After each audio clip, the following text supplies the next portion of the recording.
morning, guys. It is a beautiful April 2024 day. Sun's out, and I'm going to split some wood today. But before that, first thing I need to do is, while I'm babysitting someone's husky and my little pup Piper here hanging out, first thing we need to do is sharpen the chain on one of my Pride and Joy, that's still MS500i. All right, first I'm going to mark one of the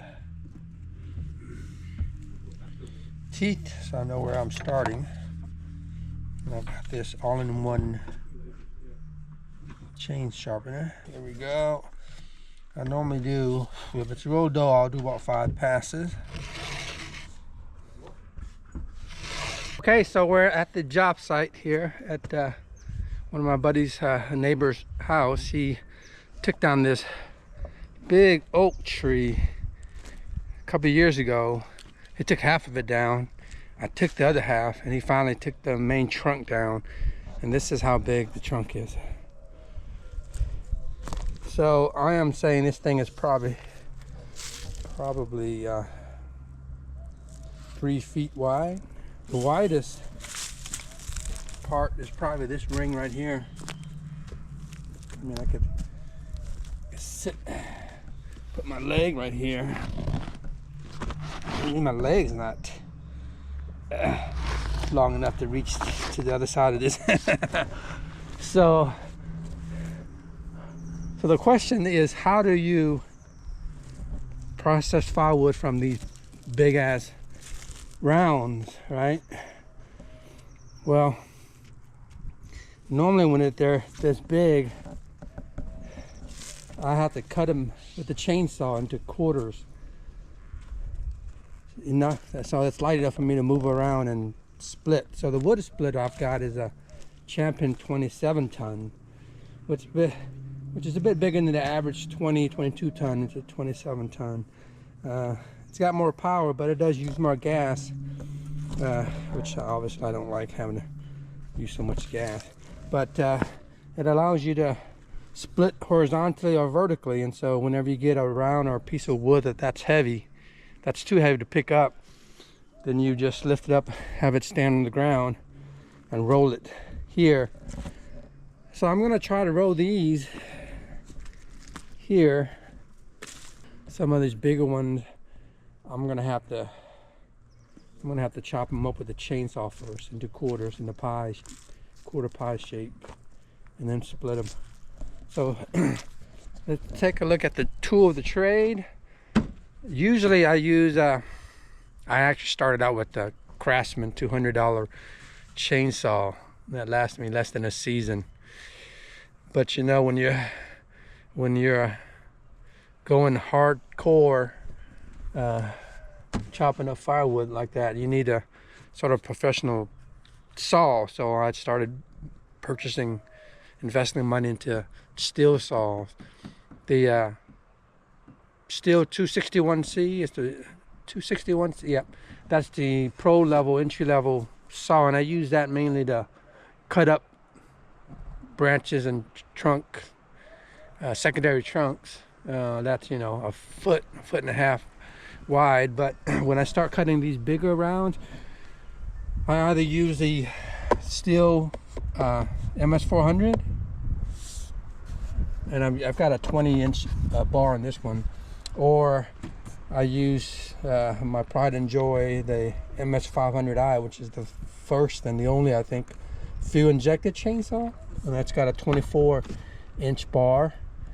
I've got a 661 that I use to drop big trees like that, but that's the Big Bertha. I don't normally pull it out until I really need to cut something 3 to 4 feet wide. This is a really neat gas can that Husqvarna makes, where you can put 5 liters of mixed fuel, and then also your bar oil container here. I think it holds, looks like 3 liters of bar oil. So it's got, you know, storage to hold your tools for your chainsaw, and tools to put chain in it. So it's actually a pretty nice tool to carry around. So I've got this. My buddy Mark let me use it. This is essentially a log roller. It gives you leverage to roll over these heavy logs when you need to. Anyhow, so that's it. That's where we're gonna spend the day, doing what we do on the off time when we're not I-10 or motorcycle ride and whatnot. I get a lot of exercise with the firewood work, so I enjoy this. Great exercise, and you know, it's a skill that you can learn and use when you're living out in the wild. Fire this puppy up.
Did you hear that pop? Yeah, so sometimes when you split wood, there's so much pressure that's binding into the wood when you're putting the pressure down that at one point you release and it pops. So when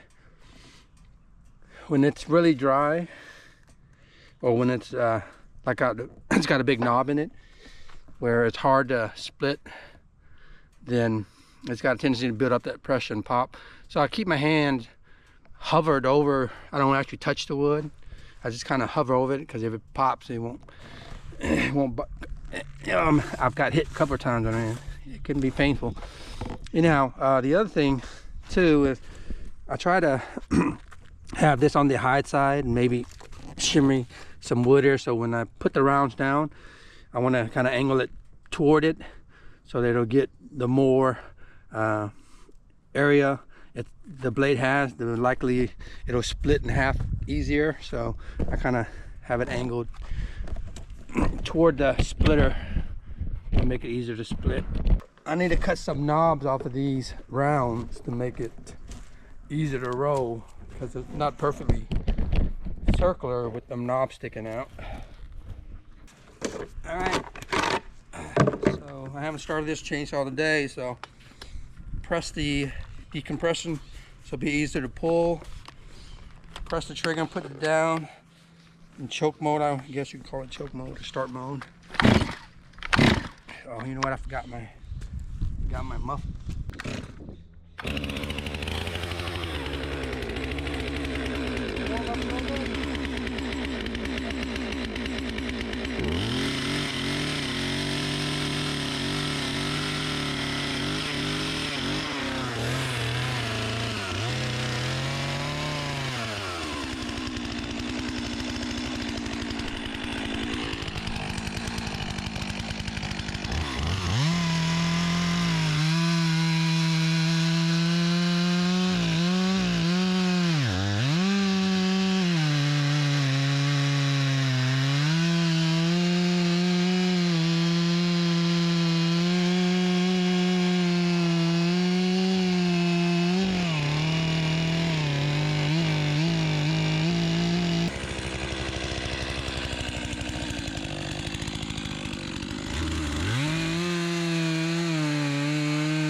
What you don't want to do is touch the dirt or the ground with your chains, because dirt's like sand, right? Like sandpaper, and it'll dull the chain.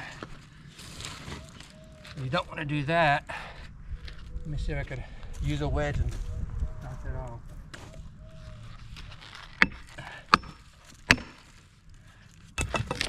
There we go. So now, there we go.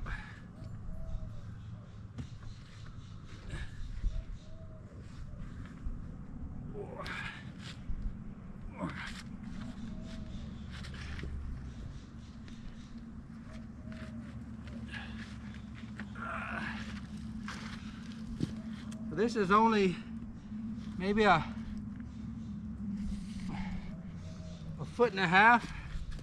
Oh shit, damn it.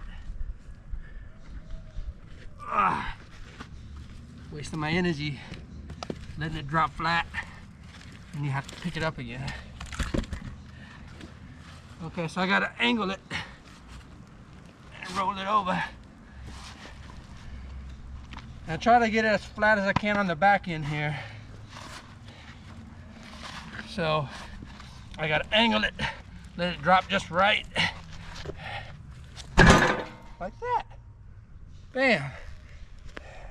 It's pretty flat here, so I don't have to lift up on this like I usually do.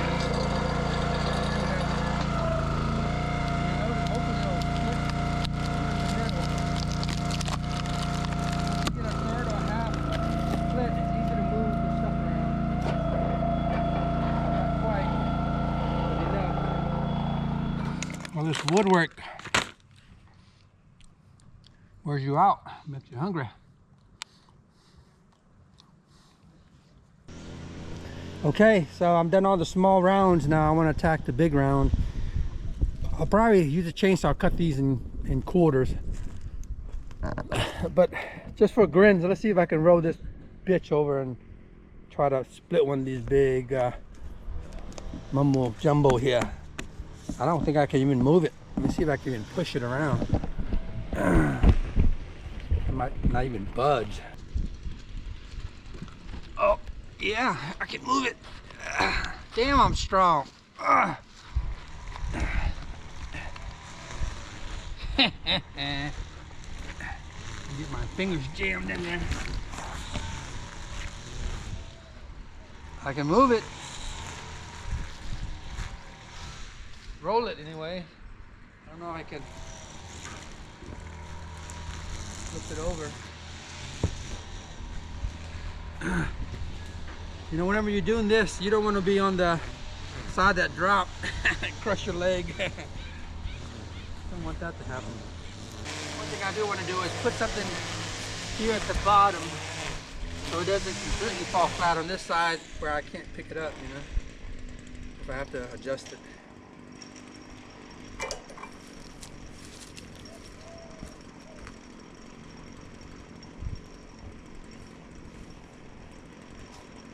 I'm gonna do it from this side, that way if it falls, it'll fall against this. Oh. Let's see if I can. Oh. Yeah, that's too heavy. Alright, I'm gonna have to cut it in half.